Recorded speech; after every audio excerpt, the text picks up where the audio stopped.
Hi, today we listened to The Case of the City Clerk by Agatha Christie. Mr. Parker Pyne leaned back thoughtfully in his swivel chair and surveyed his visitor. He saw a small, sturdily built man of 45 with wistful, puzzled, timid eyes that looked at him with a kind of anxious hopefulness. "I saw your advertisement in the paper," said that little man nervously. "You are in trouble, Mr. Roberts."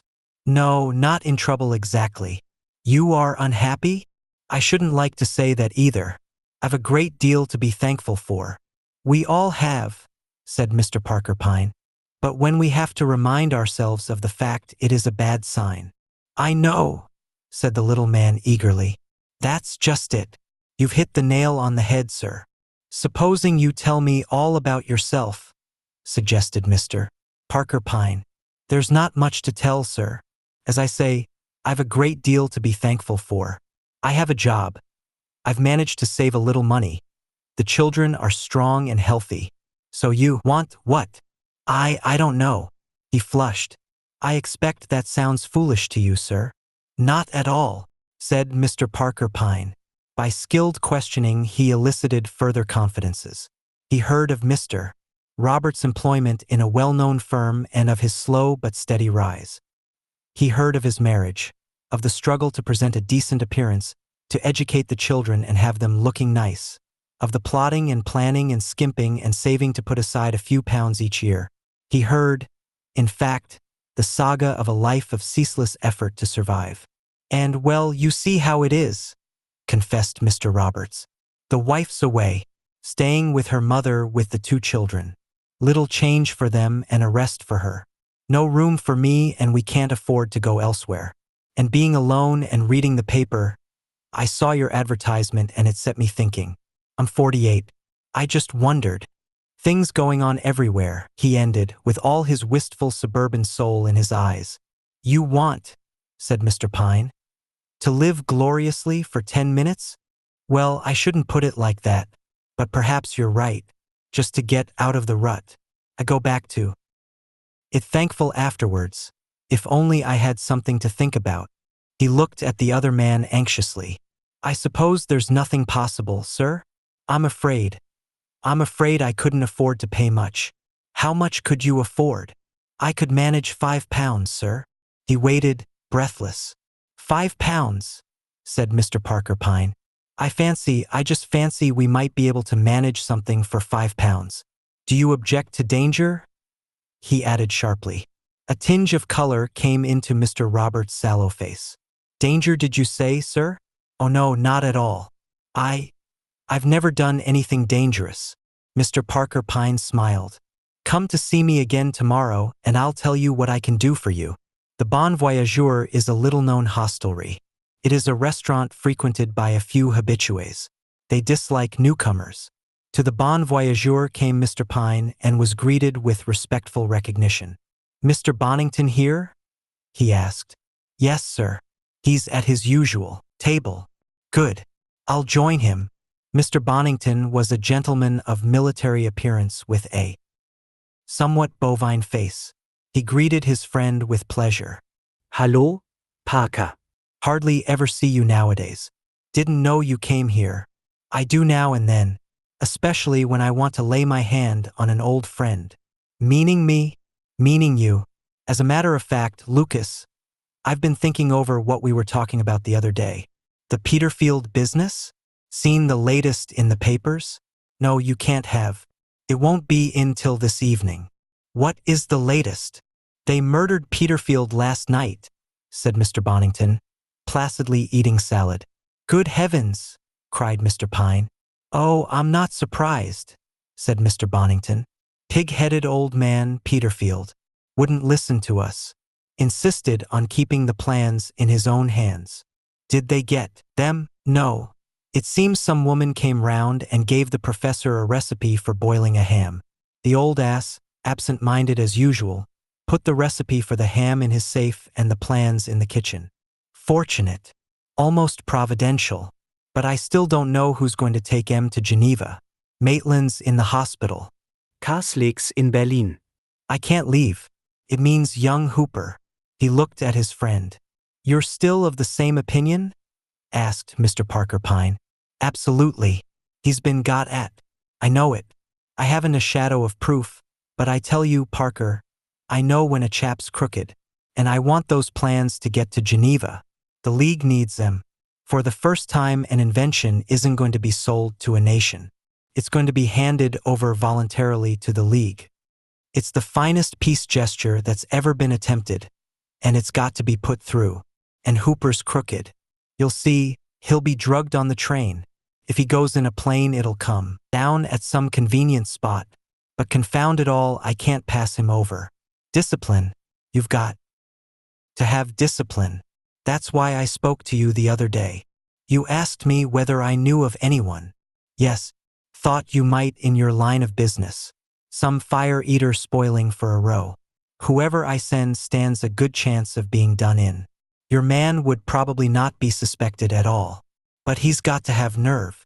I think I know of someone who would do, said Mr. Parker Pyne. Thank God there are still chaps who will take a risk. Well, it's agreed then. It's agreed, said Mr. Parker Pyne.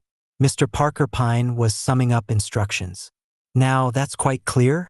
You will travel in a first-class sleeper to Geneva. You leave London at 10:45 via Folkestone and Boulogne, and you get into your first-class sleeper at Boulogne. You arrive at Geneva at 8 the following morning. Here is the address at which you will report. Please memorize it and I will destroy it. Afterwards go to this hotel and await further instructions. Here is sufficient money in French and Swiss notes and currency. You understand? Yes, sir. Robert's eyes were shining with excitement. Excuse me, sir, but am I allowed to know anything of what it is I am carrying? Mr. Parker Pyne smiled beneficently. You are carrying a cryptogram which reveals the secret hiding place of the crown jewels of Russia, he said solemnly. You can understand, naturally, that Bolshevist agents will be alert to intercept you. If it is necessary for you to talk about yourself, I should recommend that you say you have come into money and are enjoying a little holiday abroad. Mr. Roberts sipped a cup of coffee and looked out over the Lake of Geneva. He was happy, but at the same time he was disappointed. He was happy because, for the first time in his life, he was in a foreign country. Moreover, he was staying in the kind of hotel he would never stay in again, and not for one moment had he had to worry about money. He had a room with private bathroom, delicious meals, and attentive service. All these things Mr. Roberts had enjoyed very much indeed. He was disappointed because so far nothing that could be described as adventure had come his way. No disguised Bolshevists or mysterious Russians had crossed his path. A pleasant chat on the train with a French commercial traveler who spoke excellent English was the only human intercourse that had come his way.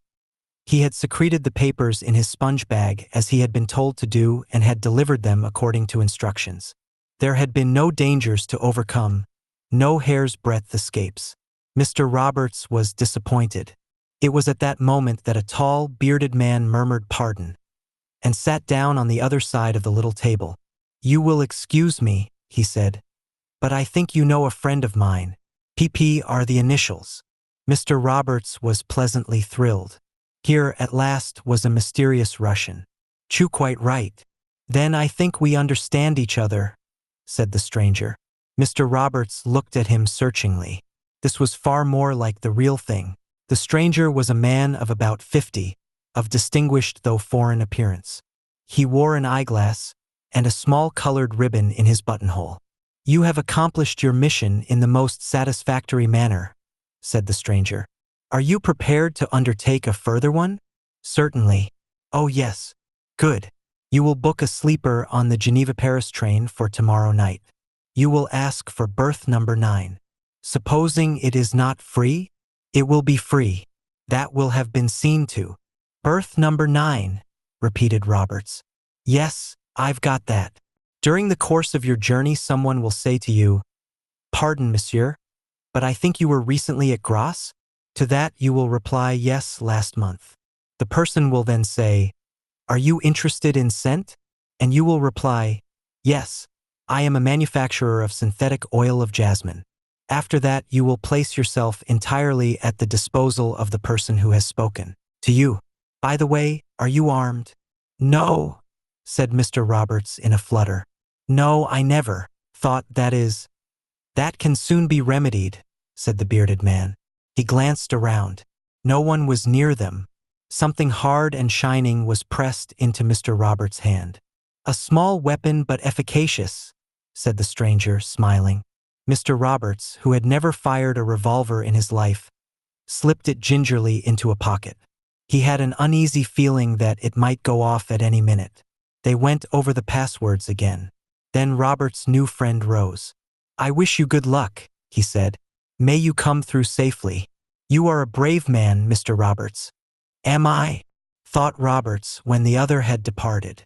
I'm sure I don't want to get killed. That would never do. A pleasant thrill shot down his spine, slightly adulterated by a thrill that was not quite so pleasant. He went to his room and examined the weapon. He was still uncertain about its mechanism and hoped he would not be called upon to use it. He went out to book his seat. Train left Geneva at 9:30. Roberts got to the station in good time. The sleeping car. Conductor took his ticket and his passport and stood aside while an underling swung Roberts' suitcase onto the rack. There was other luggage there, a pigskin case and a Gladstone bag. Number 9 is the lower berth, said the conductor. As Roberts turned to leave the carriage, he ran into a big man who was entering. They drew apart with apologies, Roberts in English and the strangers in French. He was a big burly man, with a closely shaven head and thick eyeglasses through which his eyes seemed to peer suspiciously. An ugly customer, said the little man to himself. He sensed something vaguely sinister about his traveling companion. Was it to keep a watch on this man that he had been told to ask for berth number 9? He fancied it might be. He went out again into the corridor. There was still 10 minutes before the train was due to start, and he thought he would walk up and down the platform. Halfway along the passage, he stood back to allow a lady to pass him. She was just entering the train and the conductor preceded her, ticket in hand. As she passed Roberts, she dropped her handbag. The Englishman picked it up and handed it to her. Thank you, monsieur. She spoke in English, but her voice was foreign, a rich, low voice very seductive in quality. As she was about to pass on, she hesitated and murmured, Pardon, monsieur, but I think you were recently at Grasse? Robert's heart leaped with excitement. He was to place himself at the disposal of this lovely creature, for she was lovely, of that there was no doubt. She wore a traveling coat of fur, a chic hat. There were pearls round her neck. She was dark and her lips were scarlet. Roberts made the required answer. Yes, last month. You are interested in scent? Yes. I am a manufacturer of synthetic oil of jasmine. She bent her head and passed on, leaving a mere whisper behind her. In the corridor, as soon as the train starts. The next 10 minutes seemed an age to Roberts. At last the train started. He walked slowly along the corridor. The lady in the fur coat was struggling with a window. He hurried to her assistance. Thank you, monsieur. Just a little air before they insist on closing everything. And then in a soft, low, rapid voice. After the frontier, when our fellow traveler is asleep, not before, go into the washing place and throw it into the compartment on the other side. You understand? Yes. He let down the window and said in a louder voice, Is that better, madam? Thank you very much. He retired to his compartment. His traveling companion was already stretched out in the upper berth. His preparations for the night had obviously been simple. The removal of boots and a coat, in fact. Roberts debated his own costume. Clearly, if he were going into a ladies' compartment, he could not undress. He found a pair of slippers, substituting them for his boots, and then lay down, switching out the light. A few minutes later, the man above began to snore. Just after 10 o'clock, they reached the frontier. The door was thrown open. A perfunctory question was asked. Had Messrs anything to declare? The door was closed again. Presently the train drew out of Bellegarde. The man in the upper berth was snoring again. Roberts allowed 20 minutes to elapse. Then he slipped to his feet and opened the door of the lavatory compartment. Once inside, he bolted the door behind him and eyed the door on the farther side. It was not bolted. He hesitated. Should he knock? Perhaps it would be absurd to knock. but he didn't quite like entering without knocking. He compromised, opened the door gently about an inch and waited. He even ventured on a small cough. The response was prompt. The door was pulled open, he was seized by the arm, pulled through into the farther compartment, and the girl closed and bolted the door behind him. Roberts caught his breath. Never had he imagined anything so lovely. She was wearing a long foamy garment of cream chiffon and lace. She leaned against the door into the corridor, panting. Roberts had often read of beautiful hunted creatures at bay. Now for the first time he saw one, a thrilling sight. "Thank God," murmured the girl. She was quite young, Roberts noted, and her loveliness was such that she seemed to him like a being from another world. Here was romance at last. And he was in it. She spoke in a low, hurried voice. Her English was good, but the inflection was wholly foreign. "I am so glad you have come," she said. "I have been horribly frightened. Vasilievich is on the train. You understand what that means?" Roberts did not understand in the least what it meant, but he nodded. "I thought I had given them the slip. I might have known better. What are we to do? Vasilievich is in the next carriage to me. Whatever happens, he must not get the jewels." "He's not going to murder you, and he's not going to get the jewels," said Robert with determination. "Then what am I to do with them?" Roberts looked past her to the door. "The door's bolted," he said. The girl laughed. "What are locked doors to Vasilievich?" Roberts felt more and more as though he were in the middle of one of his favorite novels. "There's only one thing to be done. Give them to me." She looked at him doubtfully. "They are worth $250,000. Roberts flushed. "You can trust me." The girl hesitated a moment longer. Then, "Yes, I will trust you," she said. She made a swift movement. The next minute she was holding out to him a rolled-up pair of stockings of cobweb silk. "Take them, my friend," she said to the astonished Roberts. He took them, and at once he understood. Instead of being light as air, the stockings were unexpectedly heavy. "Take them to your compartment," she said. "You can give them to me in the morning, if I am still here." Roberts coughed. "Look here," he said. "About you." He paused. I must keep guard over you." Then he flushed in an agony of propriety. "Not in here, I mean. I'll stay in there."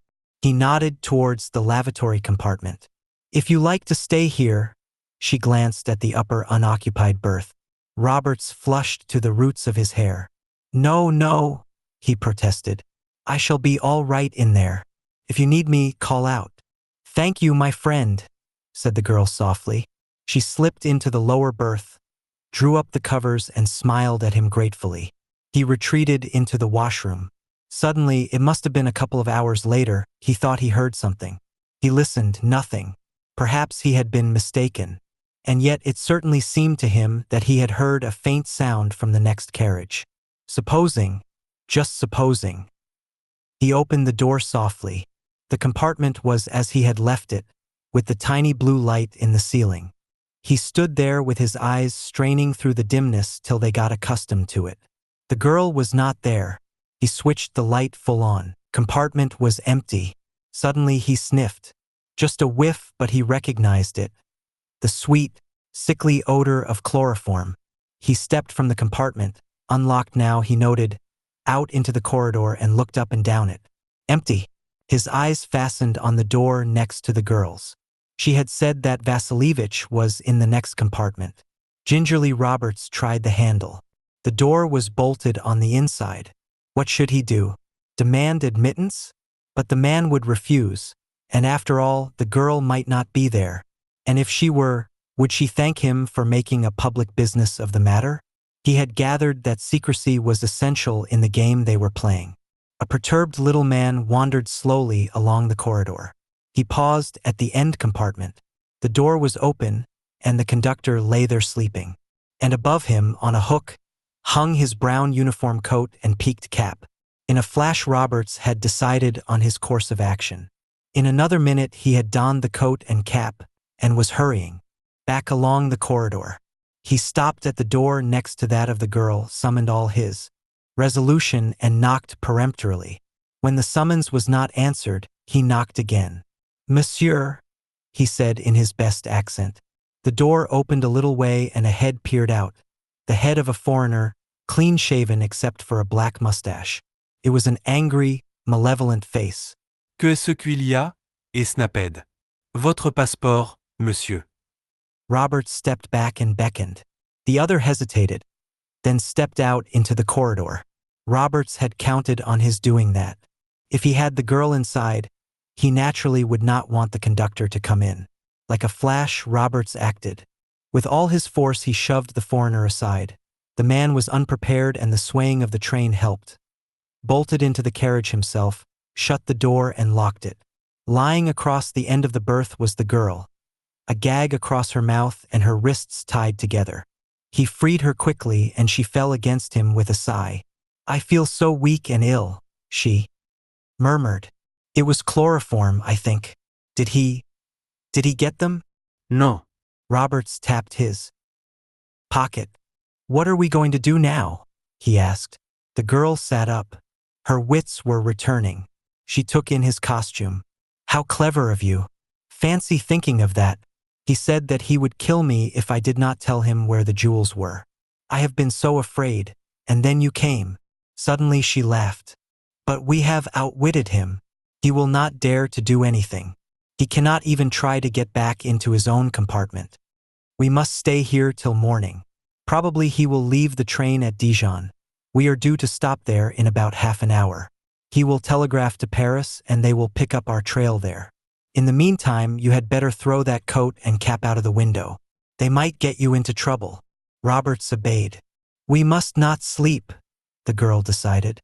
"We must stay on guard till morning." It was a strange, exciting vigil. At 6 o'clock in the morning, Roberts opened the door carefully and looked out. No one was about.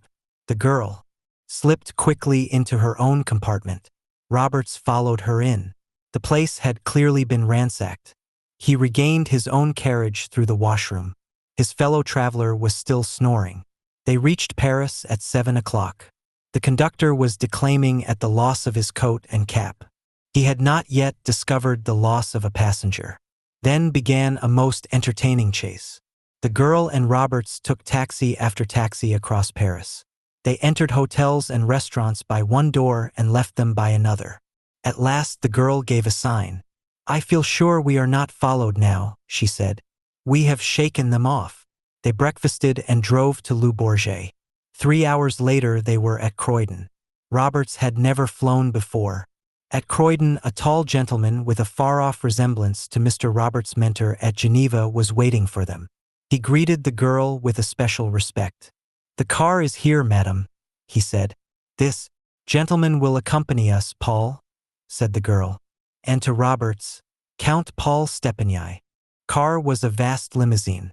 They drove for about an hour. Then they entered the grounds of a country house and pulled up at the door of an imposing mansion. Mr. Roberts was taken to a room furnished as a study. There he handed over the precious pair of stockings. He was left alone for a while. Presently Count Stepanier returned. "Mr. Roberts," he said, "our thanks and gratitude are due to you. You have proved yourself a brave and resourceful man." He held out a red morocco case. "Permit me to confer upon you the Order of St. Stanislaus, 10th class with laurels." As in a dream, Roberts opened the case and looked at the jeweled order. The old gentleman was still speaking. "The Grand Duchess Olga would like to thank you herself before you depart." He was led to a big drawing room. There, very beautiful in a flowing robe, stood his traveling companion. She made an imperious gesture of the hand, and the other man left them. "I owe you my life, Mr. Roberts," said the Grand Duchess. She held out her hand. Roberts kissed. She leaned suddenly towards him. "You are a brave man," she said. His lips met hers. A waft of rich oriental perfume surrounded him. For a moment he held that slender, beautiful form in his arms.